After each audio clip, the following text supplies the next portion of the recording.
எந்த விஷயத்தை எந்த எந்த விஷயத்தை நாம் சிந்தனைக்கு எடுத்துக்கொள்வோம் என்று பார்த்தால், காலமும் நேரமும் தான் நம் செலவு செய்வதற்கு அது நம்ம தெரியாமல் கடந்து போகிறத நம்ம செலவு செஞ்சுக்கிட்டே இருக்கோம். கொஞ்சம் கூட நின்று நிதானமாக நம்ம யோசிக்கிறதுல காலம் கடந்து கொண்டே இருக்கிறோம். வழிபாட்டுக்குரிய மாதம். அதனால் இது ரொம்ப சிறப்பாக பேசுகிறாங்க. வெங்கடேச சுப்ரபாதம் கேட்டுட்டு வரவங்களுக்கு நல்ல விஷயங்கள் அவங்களுக்கு கிடைக்கும். அதாவது வெங்கடேசனோட சுப்ரபாதம் நீங்கள் கேட்கும் பொழுது அதனுடைய அர்த்தங்களை தெரிந்து கேட்க வேண்டும். அப்போதான். அனைவருக்கும் என் இனிய காலை வணக்கங்கள். என்னுடைய பதிவுகளை தொடர்ந்து கேட்டு வரும் அனைவருக்கும் என்னுடைய மனமார்ந்த நன்றிகளை தெரிவித்துக் கொள்கிறேன். இன்றைய பஞ்சாங்கம் பார்ப்போம். இன்றைய தேதி 21ஆம் தேதி 9ஆம் மாதம் 2025 ஞாயிற்றுக்கிழமை, தமிழ் மாதம் புரட்டாசி. இன்றைய சூரிய உதயம் 7:06க்கு, சூரிய அஸ்தமனம் 7:05க்கு. இன்றைய திதி அமாவாசை. அமாவாசை திதி முடியும் நேரம் 22ஆம் தேதி அதிகாலை 3:53க்கு அமாவாசை முடிந்து பிரதமை ஆரம்பமாகும். இன்றைய நட்சத்திரம் பூரம். பூர நட்சத்திரம் இன்று மதியம் 12:01க்கு முடிவடைந்து உத்திரம் ஆரம்பமாகும். நல்ல நேரம் காலை 8:05 11:05 வரை. அதன் பிறகு மத்தியான வேளையில் 3:05 4:05 வரை. ராகு கால நேரம் மாலை 5:35 7:05 வரை. யமகண்ட நேரம் மத்தியானம் 1:05 2:35 வரை. கூலிகன் மாலை 4:05 5:35 வரை.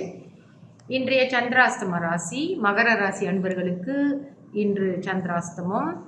இவர்களுக்கு இன்று 6:28க்கு சந்திராஸ்தமம் முடிவடைந்து அதே வேளையில் கும்பராசி அன்பர்களுக்கு ஆரம்பமாகும். இன்றைய விசேஷம் மகாலய பட்ச அமாவாசை. இன்றைய ராசி பலன்: மேஷ ராசிக்கு வெற்றி, ரிஷப ராசிக்கு நன்மை, மிதுன ராசிக்கு பயம், கடக ராசிக்கு ஆக்கம், சிம்ம ராசிக்கு சிக்கல், கன்னி ராசிக்கு அன்பு, துலாம் ராசிக்கு லாபம், விருச்சிக ராசிக்கு களிப்பு, தனுசு ராசிக்கு நலம், மகர ராசிக்கு உயர்வு, கும்ப ராசிக்கு சோர்வு, மீன ராசிக்கு பாசம். இன்றைய நட்சத்திரத்தை பற்றி நம்ம தெரிஞ்சிட்டு வரோம். நட்சத்திரங்களுடைய அதிபதியும் அதிதேவதைகளை பற்றி நம்ம தெரிஞ்சுட்டு வரோம். அதன் அடிப்படையிலே இன்று பூரம் நட்சத்திரத்தை பற்றி பார்ப்போம். பூர நட்சத்திரத்தின் அதிபதி சுக்கிரன், அதிதேவதை பார்வதி.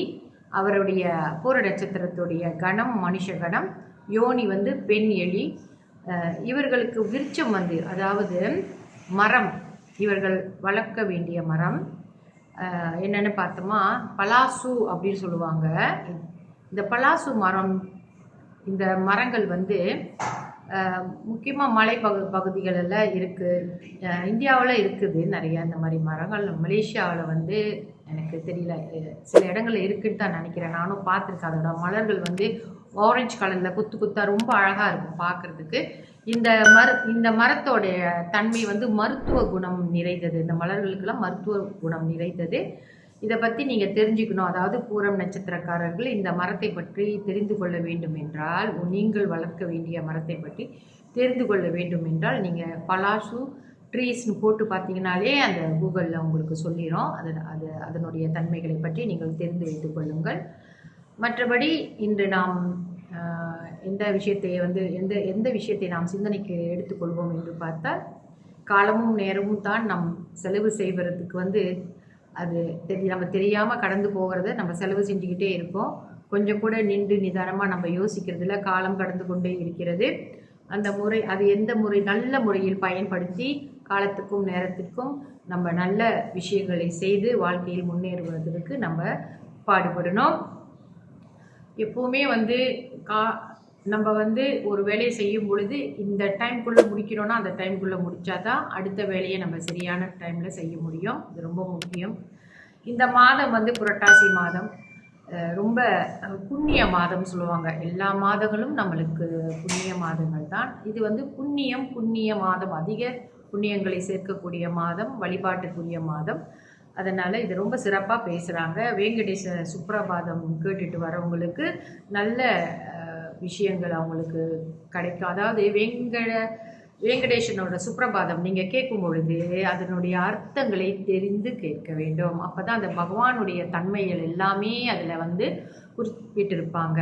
நீங்கள் சன்ஸ்கிரிட்டில் வந்து அவங்க படிக்கிறது வந்து உங்களுக்கு விளங்கலைனாலும் தமிழில் வந்து நீங்கள் கூகுள் பண்ணி பாருங்கள். வெங்கடேச சுப்ரபாதம் தமிழ்லேயும் இருக்குது.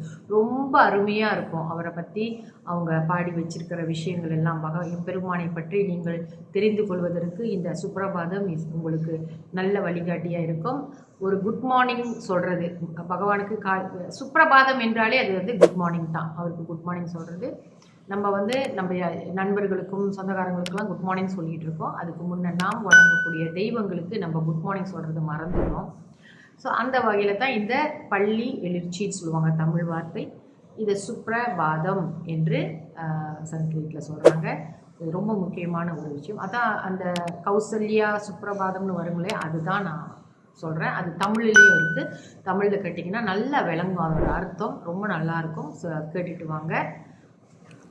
நன்றி, வணக்கம்.